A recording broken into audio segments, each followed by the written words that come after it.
Assalamualaikum warahmatullahi wabarakatuh. Nama saya Dea Ariana Putri dengan NIM F1C220030. Perkenalkan, nama saya Delis Niagenti dengan NIM F1C220001. Saya Winda Lestari dengan NIM F1C220026.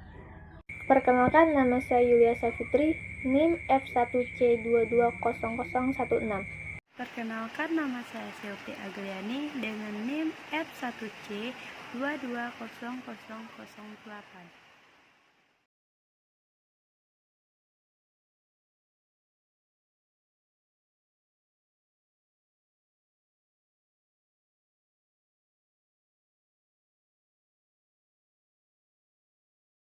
Bahasan yang pertama yaitu filsafat ketuhanan Islam.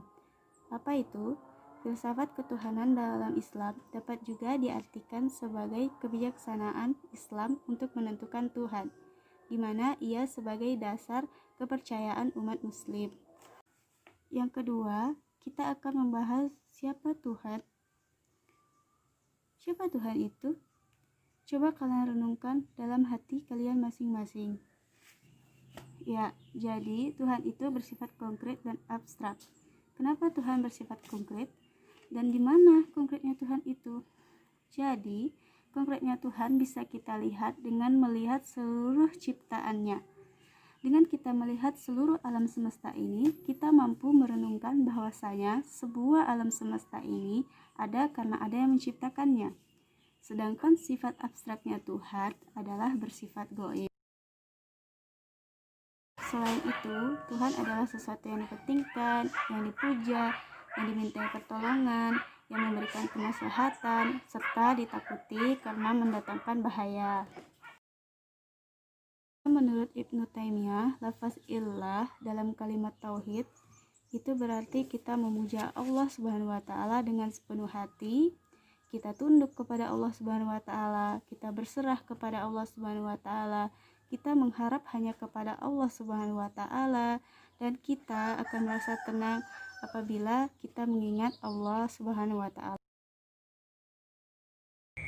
Sejarah pemikiran manusia tentang Tuhan. 1. Pemikiran Barat. Proses perkembangan pemikiran tentang Tuhan menurut teori evolusionisme adalah sebagai berikut. 1. Dinamisme, yaitu percaya kepada benda bahwa benda tersebut memiliki pengaruh. Kedua, animisme, yaitu percaya kepada roh-roh di mana manusia menyediakan kebutuhan roh-roh tersebut. Yang ketiga, politisme, percaya kepada roh yang disebut sebagai dewa. Yang keempat, henotisme, menyeleksi dewa-dewa yang diakui, dewa yang terpilih disebut Tuhan. Monoteisme adalah berasal dari ajaran wahyu Tuhan. 2. Pemikiran umat Islam, aliran yang bersifat antara liberal dengan tradisional. Aliran-aliran tersebut yaitu 1. Mu'tazilah, merupakan kaum rasionalis di kalangan muslim serta menekankan pemakaian akal pikiran dalam memahami semua ajaran dan keimanan dalam Islam. Yang kedua, Qadariyah, berpendapat bahwa manusia mempunyai kebebasan dalam kehendak dan berbuat. Manusia sendiri yang menghendaki apakah ia akan kafir atau mukmin. Yang ketiga, Jabariyah, berteori bahwa manusia tidak mempunyai kemerdekaan dalam berkehendak dan berbuat. Yang keempat, Asy'ariyah dan Maturidiyah. Hampir semua berpendapat dari kedua aliran ini berada di antara aliran Qadariyah dan Jabariyah. Baik, yang kedua itu ada pembuktian wujudnya. Banyak sekali ayat yang terkandung dalam Al-Quran yang menjelaskan tentang Allah sebagai Tuhan semesta alam. Seperti terkandung dalam surat Ali Imran ayat 62, yang artinya, sesungguhnya ini adalah kisah yang benar, tidak ada Tuhan selain Allah, dan sesungguhnya Allah Maha Perkasa, Allah Maha Bijaksana. Keesaan Allah Subhanahu wa taala adalah mutlak. Ia tidak dapat didampingi atau disejajarkan dengan yang lain. Sebagai umat Islam yang mengikrarkan syahadat la ilaha illallah, harus menempatkan Allah Subhanahu wa taala sebagai prioritas utama dalam setiap tingkah laku ataupun ucapannya. Banyak sekali bukti-bukti yang dapat digunakan untuk menunjukkan bahwa Tuhan itu wujud atau ada. Bukti klasik yang sering digunakan adalah tentang adanya alam semesta.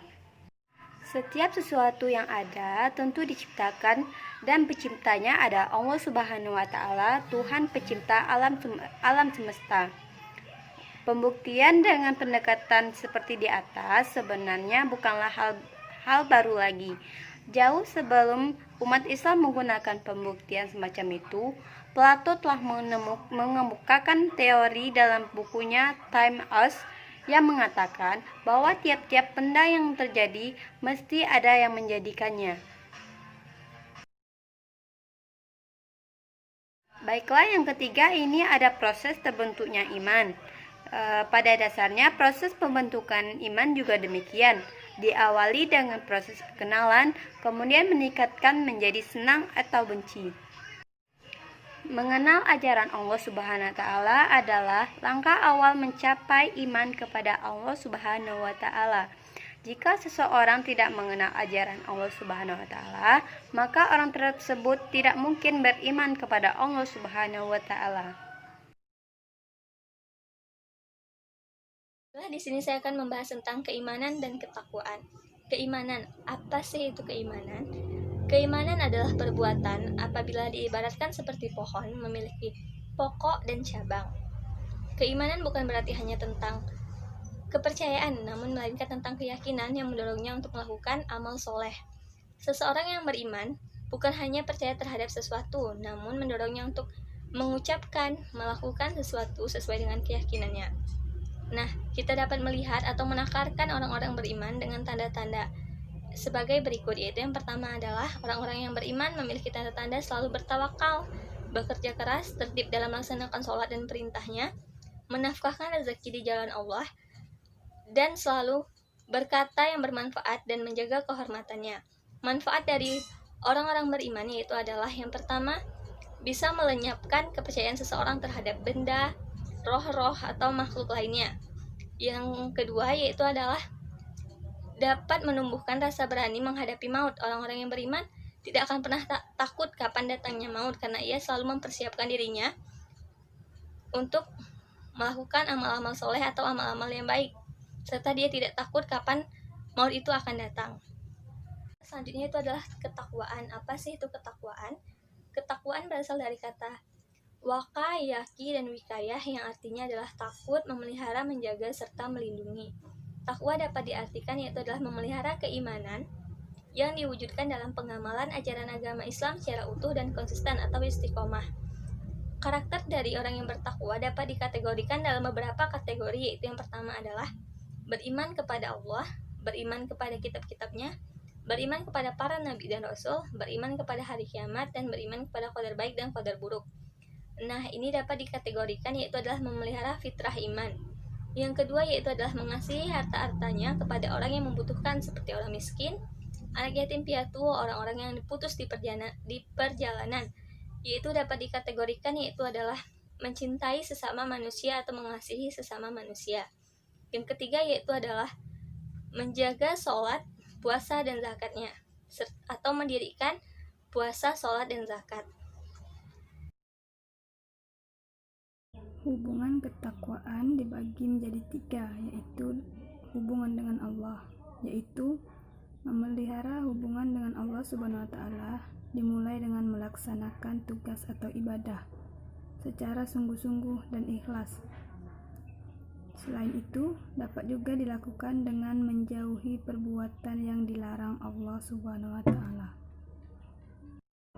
Yang kedua yaitu hubungan dengan manusia.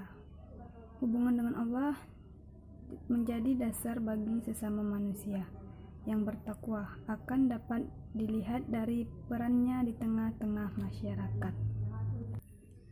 Yang ketiga yaitu hubungan dengan diri sendiri. Ketakwaan terhadap diri sendiri dapat ditandai dengan ciri-ciri antara lain 1. Sabar, 2. Tawakal, 3. Syukur, 4. Berani. Kesimpulan, berdasarkan makalah ini, kami dapat menyimpulkan bahwa konsep ketuhanan dapat diartikan sebagai kecintaan, pemujaan, atau sesuatu yang dianggap penting oleh manusia terhadap sesuatu hal, baik abstrak maupun konkret. Filsafat ketuhanan dalam Islam merupakan aspek ajaran yang fundamental. Kajian ini harus dilaksanakan secara intensif. Kata iman berarti yakin atau percaya. Pengertian takwa secara terminologi dijelaskan dalam Al-Hadis, yang artinya menjalankan semua perintah Allah dan menjauhi segala larangannya.